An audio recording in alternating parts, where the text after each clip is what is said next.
Everyone has their ideal guitar tone, the sound they hear in their head. Or at least I think they do, maybe I'm just going insane. But my ideal guitar tone is a rhythm and a lead tone that'll just punch you in the gut, and then a clean tone that is soft and comforting. Yeah, no, this does make me sound insane, doesn't it? Well, insane or not, the closest I've got to my sound is by using a wet-dry system. Two amplifiers, one wet with the effects, reverb, delay, chorus, and the other dry, just the unaffected guitar tone. And today I want to do something which I'm not sure I've seen anyone else do. Compare a real-life traditional wet-dry system, two amplifiers, two cabinets, mic them up, versus a modelling system, which is the more modern approach. What's the difference? What are the pros and cons? And if you're thinking about doing it, which way would suit what you're trying to do? First things first, what is wet-dry and why would you do it? Well, the easiest way for me to explain it would be to talk about how music is recorded. An almost obligatory technique when recording guitars is double tracking, playing the guitar part once and panning it to one side,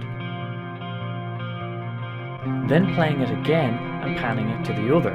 This widens everything. There is a problem though. If you're in a one guitar player band, for example, you're not going to be able to replicate this live, at least without implementing the heavy use of backing tracks. So, wet dry to the rescue.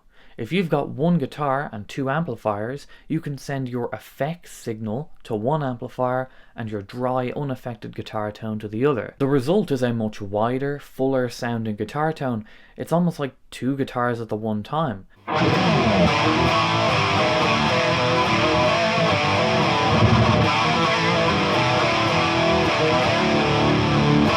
And you're essentially mixing in real time when you do this. So let's take a closer look at how it's done with a real traditional amp setup and then with a modeler. Now before we go any further, I just want to preference this by saying this is not the video of does a modeler sound like a real amp.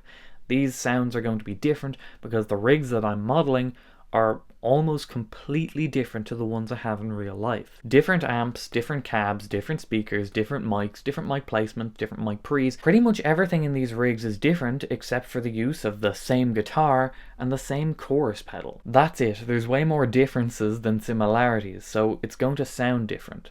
But this video isn't all about sound. That does come into it, but we're going to be talking about all the other differences too. Let's look at the physical rig first. It all starts with the pedal board. My guitar comes into the tuner and then goes into this overdrive pedal. Then it goes into this ABY pedal, and this is probably the most important part. It takes one signal and splits it into two. I send output A out to my dry amplifier and output B to my wet effects. I'm running a stripped down, very simplified version for today. I've got my Boss CE3, it's my favourite pedal, it's a chorus pedal, and that's always on. And then I've got just a simple flashback delay, just for a little extra.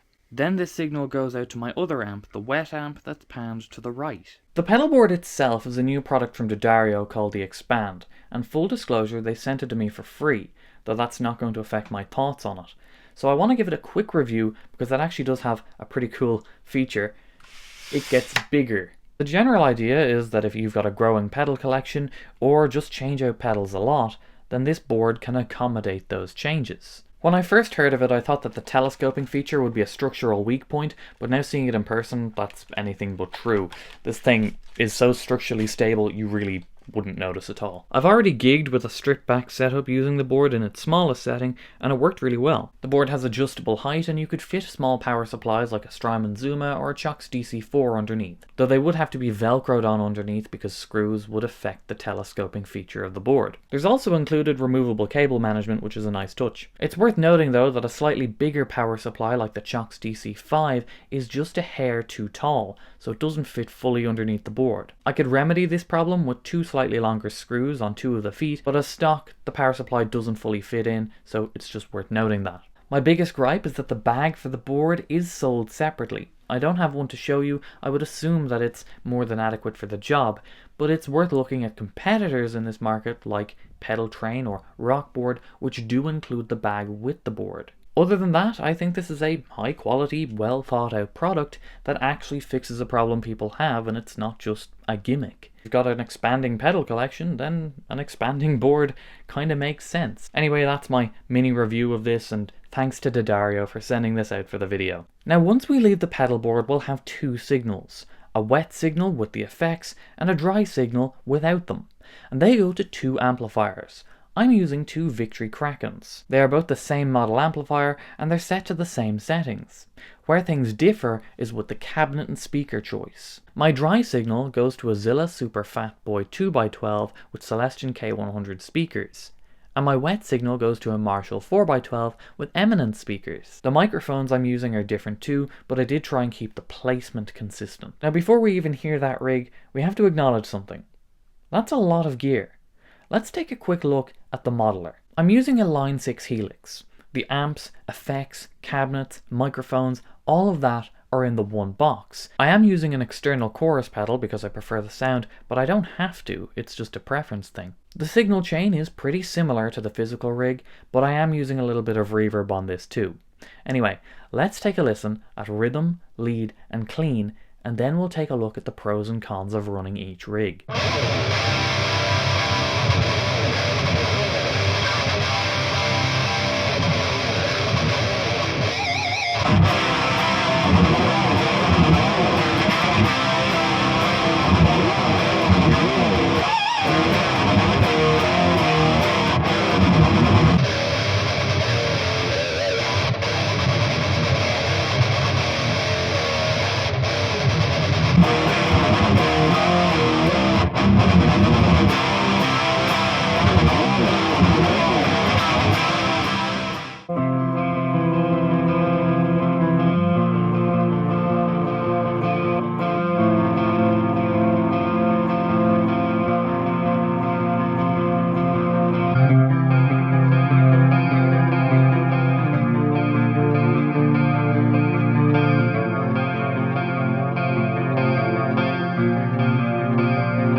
In almost all cases, the physical rig will be more expensive, bigger, heavier, harder to travel with, take up more space, and be louder than the modeler.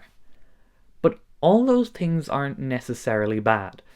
Some are, but not all of them. 99% of the time it's going to be more expensive to run a physical rig like this one than it is to run it through a modeler. You have to have two amps, you have to have multiple effects, whereas all of that is self-contained in a modeler.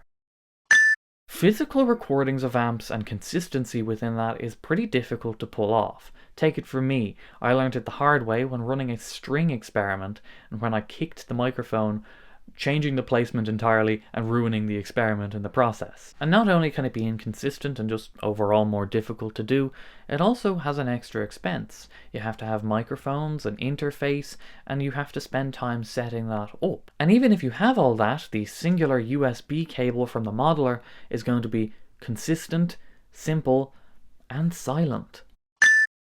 If space is an issue, just about every modeler I can think of is going to be considerably smaller than running a 2-amp rig. If weight is an issue, be it for travel requirements or overall just lifting up the stairs, I don't think I've ever come in contact with any lightweight valve amp. The modeler wins on that category too. So far the real amp setup hasn't been faring too well in my scoring. However, if you want to play live, things start to lean in the other direction. I play live in a rock band, so it's going to be loud. And if you're not running in-ears at every show, you're going to need some form of stage volume, otherwise you're very likely to just get lost in the mix and not being able to hear yourself when playing. So if you're trying to use a modeler live, you can send your signal straight out to the PA, but it's preferable to have some form of amplification on stage with you as well. Be it traditional amplifiers, maybe a power amp and cabinets, or even just a full range flat response speaker that you brought with you that's got a power amp within it. But either way, if you're running wet dry, and that's what this video is about, you're going to need 2 cabinets or 2 speakers or 2 amplifiers. So that's going to contribute to evening the score on the lightweight points on the board, and even in some cases the price too. So in just a live and loud capacity, I'm going to award the points to the traditional amp setup. Now what about simplicity, ease of use? Well, this is a case-by-case basis. Modelers are different, and menus and sub-menus are going to be different, user interface is going to be different. Some people are just naturally more inclined to use menus. I myself personally, it takes me a little bit longer to find what I'm looking for, and if there's a problem, I can generally feel more comfortable with diagnosing that problem and doing it quickly with a physical setup. However, with that said, if you had something like a cable go bad on you in a physical rig, that can add delay times 2 to fixing a problem. So in this category, it's a case-by-case basis. I'm just going to award both the points. Now this is a personal choice, but it is a very big category for me, and it's sound. Remember I said that my sound was one that would just punch you in the gut? Well, there's only one of these rigs that does that. The modeler sounds great. I love the cleans are my favourite, and the drive is great too. It has so many options, you can edit it and make any sound your own. It's just... it's through headphones. Now don't get me wrong, anyone not playing live, the modeler is hands down 100% the better option. You can record at any time of the day with just a USB cable, silently. But there's just something about hitting a chord even at moderate volume with a wet dry rig. Just the room fills with sound. I've tried to get this to come across in the recordings, I've mixed in the camera mic when playing with the wet dry physical rig, but it doesn't do any of it justice. It doesn't even come close. The best I can do is just show you the opening clip again.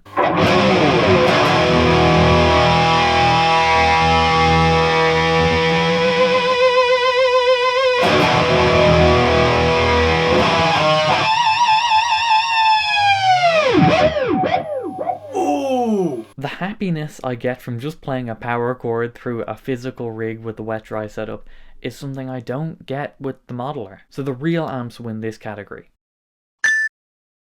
So hopefully this video has answered a few questions or curiosities if you were thinking about running a wet dry rig and which way you might go. Maybe you have 2 amps and you want to try it, maybe you have a modeler and you want to try it. I highly recommend trying it whatever way you try it, because it's just great fun. Now before we finish up the video, I just want to show you a little bonus round, and this is something that I can only show you on a modeler.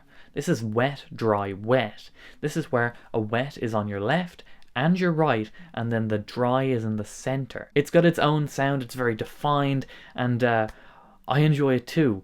But to do it physically, you'd need 3 amps, 3 cabs. That's huge, not just in size, but in expense, and just not feasible for the vast majority of people, especially live. But as I said, it's fun. So here's a quick comparison with a few clips.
Alright, so that's the video. Thank you for watching, and I really do recommend trying out wet dry just to see if it's for you, because there is something special about trying it for yourself. I can only try and portray that through the screen and through the audio, but it's not the same as doing it for yourself. So give it a go if you're in the position to.